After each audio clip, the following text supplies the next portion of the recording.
17 сентября 1937 года центральный печатный орган Коммунистической партии газета «Правда» разразился статьей «Кучка буржуазных националистов в Башкирии». Республика застыла в тягостном ожидании, зная по опыту, что вслед за публикацией последует шквал репрессий. И они не заставили себя долго ждать. В начале октября в Уфу прибыл секретарь ВКПБ Жданов и созвал экстренный пленум Башкирского обкома партии, который превратился в настоящее судилище. Кого осудил Октябрьский пленум 1937 года и каковы были его последствия?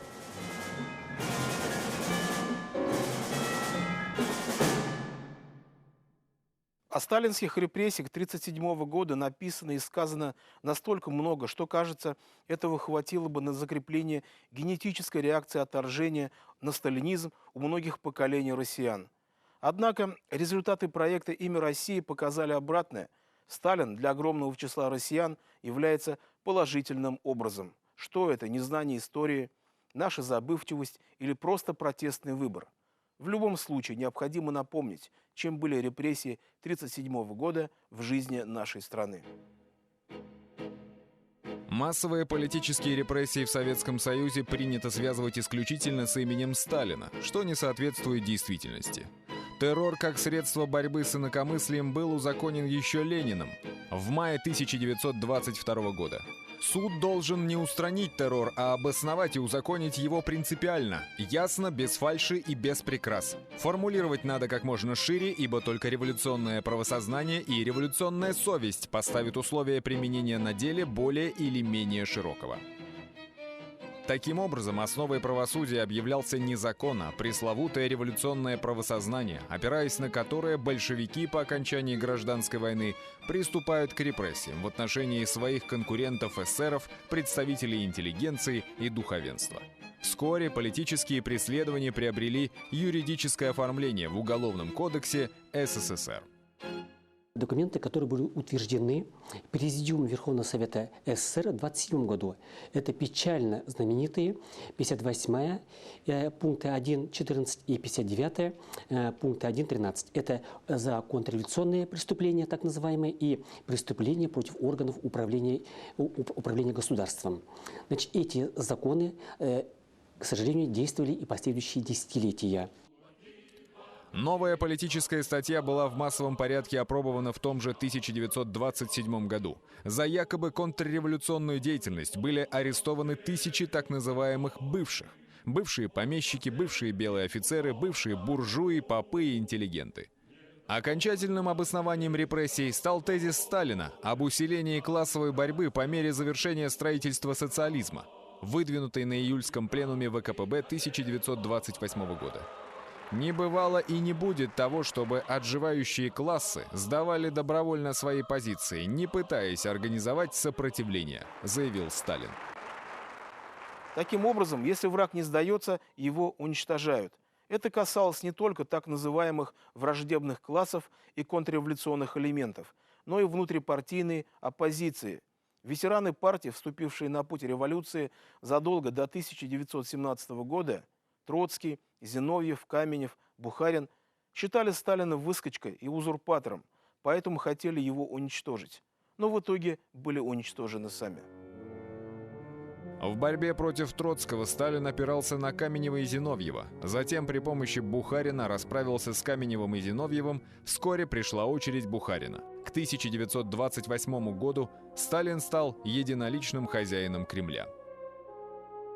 Но здесь была, наверное, основная цель, чтобы покончить старыми кадрами, которые некоторые, видимо, не уважали вот деятельность Сталина или что-то, потому что в 1934 году, после покушения на Кирова, и до этого выборы были, там, ну, здесь я тоже документально не могу, но пишут, что народ или делегаты в основном хотели, чтобы генеральным секретарем был Киров. Что в это время происходило в национальных республиках Урала-Поволжья? После упразднения башкирского войска и удаления из Башкирии Ахмедзаки Валидова власти большевиков здесь уже ничего не угрожало. ибо башкирское движение было единственной силой, способной оказать сопротивление большевикам. Тем не менее, в 20-30-х годах происходила длительная борьба с так называемой Султангалеевщиной. Мирсаид Султангалиев, в 1918-21 годах председатель Центральной мусульманской военной коллегии при Народном комиссариате по делам национальностей РСФСР и председатель Центрального бюро коммунистических организаций народов Востока при ЦК РКПБ. Расстрелян в 1940 году. В ходе гражданской войны Султангалиев был использован большевиками в качестве орудия против проекта штата Идель-Урал, выдвинутого татарскими буржуазными националистами. Он выступил с идеей Татаро-Башкирской Советской Республики и был поддержан Сталином. Проект Идель-Урал почил в Бозе. Однако Татаро-Башкирская Республика также не состоялась, ибо Валидовская Малая Башкирия завоевала себе право на существование штыками своей армии на полях сражений против Красной армии. Напротив, Султангалиев не представлял никакой опасности для советской власти, ибо был ее инструментом для продвижения коммунизма среди мусульманских масс. В первый раз Мирсаид Султангалиев был арестован в 1923 году за попытку установления контактов с Ахмед Заки Валиди, находившимся в рядах басмачей Средней Азии. Тот не питал никаких иллюзий относительно большевиков и личности Сталина, поэтому и оказался в рядах узбекских партизан. Дело Султангалиева тянулось еще много лет, хотя Сталин мог покончить с ним одним мановением руки. Тогда возникает вопрос, почему он этого не сделал? Дело Султангалиева было удобным поводом расправляться с любыми представителями татарской и башкирской интеллигенции, а также с национальными кадрами в партийных и государственных органах. В частности, по явно надуманному обвинению в Султангалеевщине были приговорены к расстрелу сподвижники Ахмед Заки Валидова, Абдрашид Бекбабов, Абдулла Дигамов и лидер башкирского восстания 1920 года против советской власти Сулейман Мурзабулатов. Было создано так называемое дело Султангалиева, где 77 человек предстали перед судом, в основном татары и башкиры, 21 человек были приговорены к расстрелу. Правда, потом заменены 10 годами. И никто из них не выжил. Даже тот, кто отсидел свой срок, в 1937 году опять были арестованы и расстреляны. В том числе в 1938 году был расстрелян и наш земляк, замечательный политический военный деятель, писатель, журналист Султангалиев. К началу 30-х годов не только из руководства Башкирской АССР, но и вообще из республики были удалены деятели валидовского призыва: Муса Муртазин, Мулаян Халиков, Хафиз Кушаев. Пришли новые руководители, так сказать, незапятнанные сотрудничеством с так называемыми буржуазными башкирскими националистами. Это были Яков Быкин, Ахмед Исанчурин, Авзал Тагиров, Зинатулла Булашев. Яков Борисович Быкин, Беркович. В 1904-11 годах член Бунда, Всеобщего еврейского рабочего союза, член РСДРП с 1912 года. Первый секретарь башкирского обкома ВКПБ с декабря 1929 года. В январе 1934 года открылся 17-й съезд ВКПБ, известный как «Съезд расстрелянных», ибо все его делегаты, которых было около 2000 человек, были казнены в годы Большого террора, в том числе и Быкин. А пока руководитель башкирской парторганизации был одним из главных докладчиков съезда.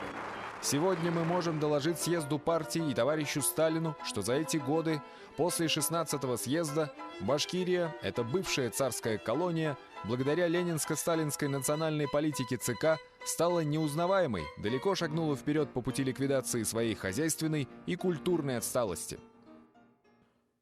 В самом деле, в годы администрирования Быкина и его команды республика достигла огромных успехов, и победная речь на 17-м съезде отнюдь не была бахвальством.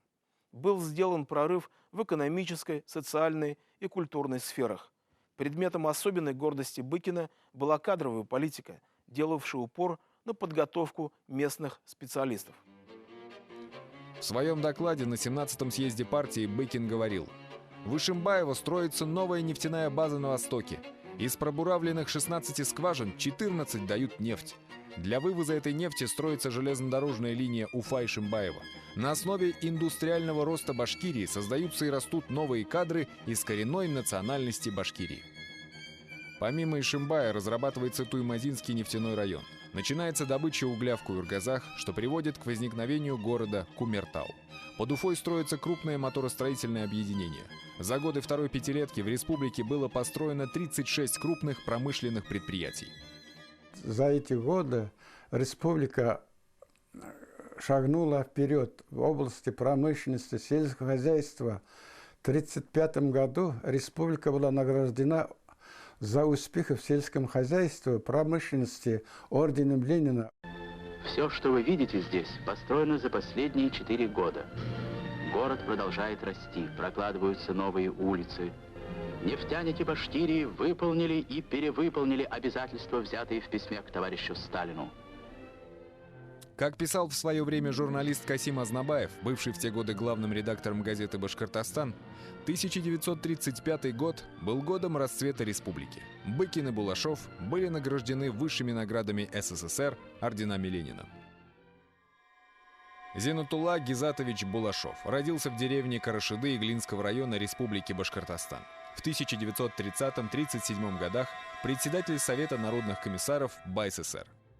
Однако успехи на поприще народно-хозяйственного строительства не спасли руководителей Башкирии от большого террора, развернувшегося в 1937 году. В июле 1937 года по требованию Москвы был снят с должности председателя Башцик Авзал Тагиров. Авзал Мухиддинович Тагиров, башкирский писатель, родился в деревне Абдрахманово Альметьевского района Татарстана. В 1931-37 годах председатель Башкирского центрального исполнительного комитета. Через месяц после снятия с должности Авзала Тагирова состоялось заседание Бюро обкома ВКПБ, на котором Быкин прочитал доклад, где клеймил своего бывшего товарища как врага народа. А что он мог поделать, если Центр требовал сдать коллегу? Понимал ли Быкин с Исянчуриным, что следующими будут они сами?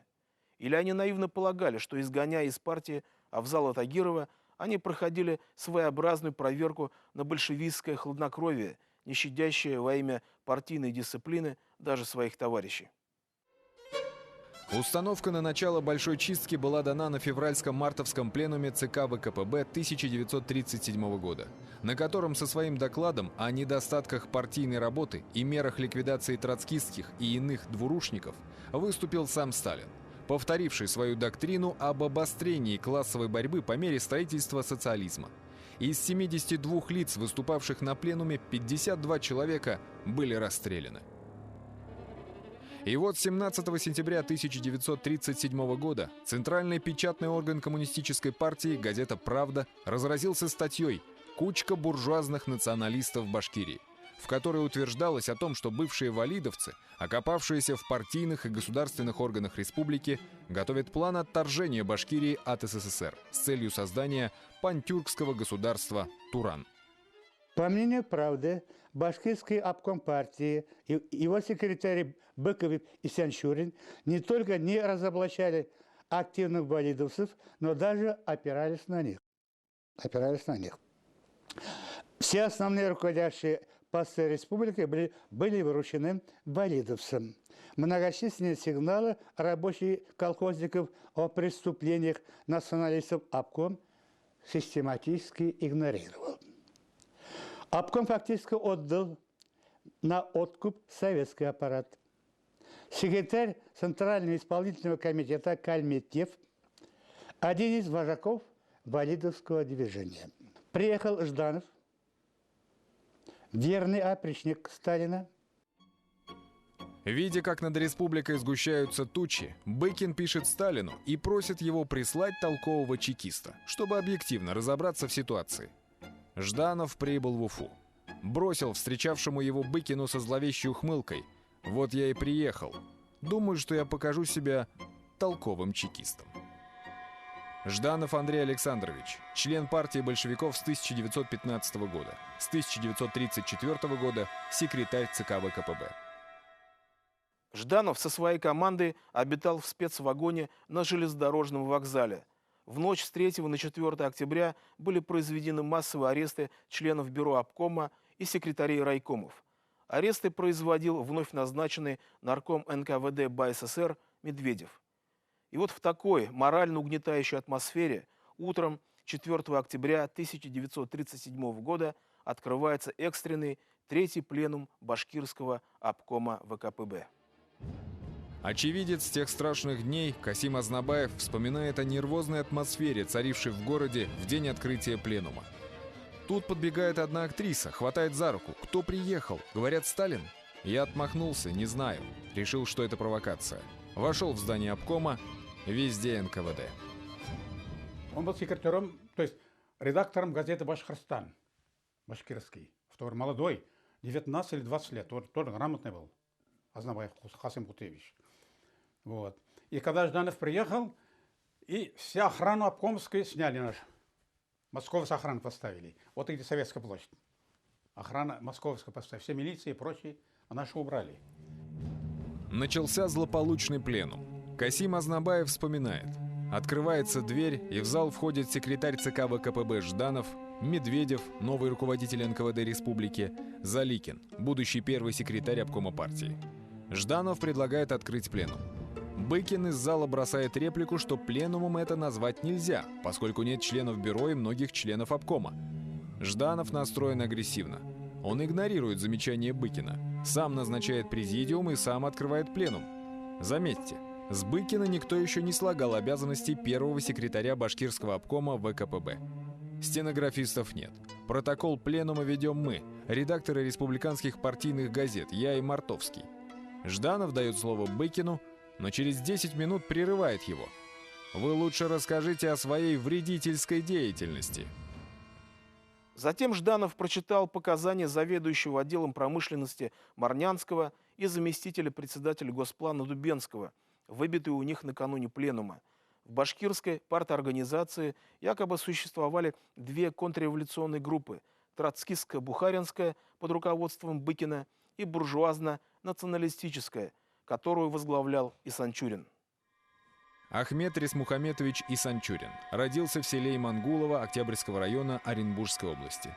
В 1931-37 годах второй секретарь башкирского обкома ВКПБ. Таким образом, линия обвинения обозначилась четко. Еврей Быкин – троцкист, башкир Исанчурин – валидовец. Запах крови пробуждает обличительный пафос у функционеров низшего порядка. Некто Галеев, инспектор рабоче-крестьянской инспекции Кировского района, заявляет. И он встает, говорит: товарищ Жданов, у вас в президиуме сидит тоже изменник валидовец. Враг народа. Про Азнабаева говорит. И перерыв объявили. Вышли. На второй раз, значит, строго же, в президиуме там тоже милиция стоит, так по пропуск пускает. Вас запретили пускать в президиум. Все. Далее с докладом выступил секретарь Кировского райкома ВКПБ Митин. Основная идея буржуазных националистов в Башкирии – это создание туранского государства, в котором могли бы башкирские националисты занимать не последнее место. А отсюда буржуазные националисты продолжали идею Валидова в новых условиях. В основном до последнего времени им с помощью бюро обкома и особенно врагам Исанчурину и Быкину это удалось сделать. Старые валидовские кадры были сохранены, причем на ответственных постах. Пример, в частности, сохранения старых валидовских кадров. Даутов, валидовец, член валидовского правительства. Причем имел крупную связь с Муртазиным, генералом Валидова. Все сказанное Митиным было откровенной ложью. Например, Шагиахмед Даутов никогда не был членом валидовского правительства. Напротив, будучи убежденным большевиком, Шагиахмед Даутов еще в 1917 году сформировал на территории современного Белорецкого района отряд Красной гвардии и сражался как против белых, так и против валидовцев. Дальше больше. Митин переходит в область национальной культуры. В педагогическом институте изучение башкирской литературы проводилось по явно буржуазно-националистической программе и литературе, составленном буржуазным националистом, другом Исанчурина Амантаем и другими. Башкирская литература изучалась по таким классикам, как Бабич, Ехшигулов, Гали Чукури и другие буржуазные националисты.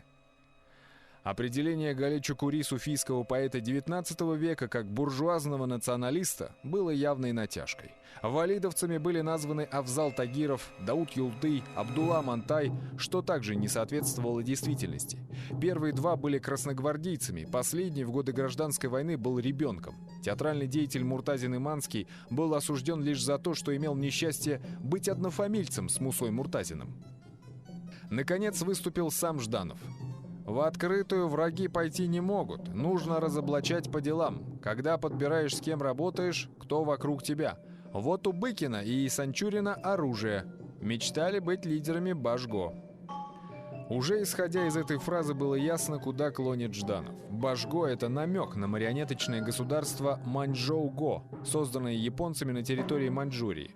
Следовательно, либо Быкин, либо и Санчурин будут объявлены агентами Японии. Так оно и произошло. Жданов продолжал свою сюрреалистичную речь, от которой у всех мутился рассудок. Последние, вредители-буржуазные националисты, ставили задачу создания туранского государства.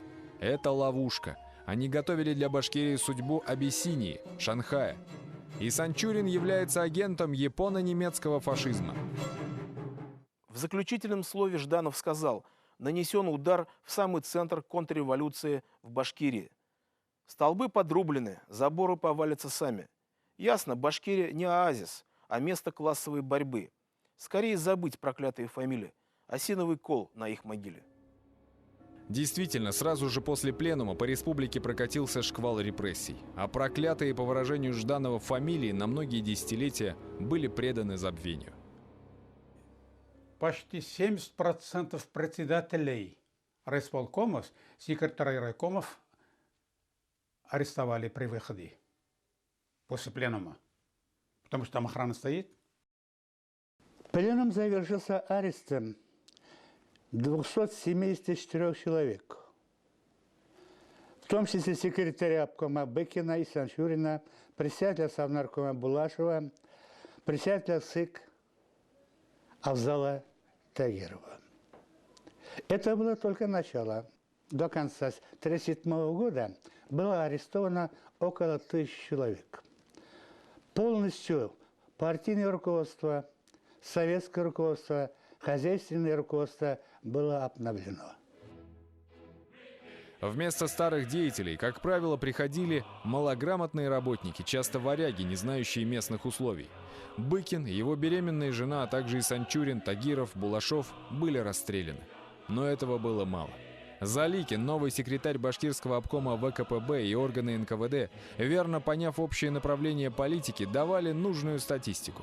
Они состряпали дело о повстанческом движении, которое якобы развернулось в башкирском Зауралье. По их отчетам выходило, что в Абзелиловском, Учелинском, Белорецком и Зилаирском районах действует 62 повстанческих отряда численностью более 3000 человек. Это позволило им провести массовые аресты местного населения.